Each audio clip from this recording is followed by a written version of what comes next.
Um, my name's Spencer, and I don't really know what I am. Hello, Spencer. This is my first meeting. Welcome. Thanks, thank you. I guess I know I had a problem with Dilaudid, but I stopped. Like 10 months ago, I stopped.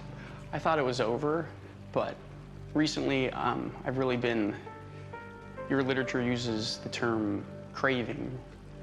It started like a month ago. A suspect was murdered in front of me, a kid, and I thought that I could save the kid, but I couldn't, and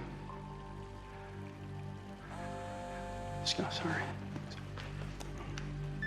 I've seen a lot of that stuff before, but for some reason that kid's face is really stuck in my brain. You know, it's really, can't. And I want to forget about him and I just want to escape. I'm sorry. I have to go, I'm sorry.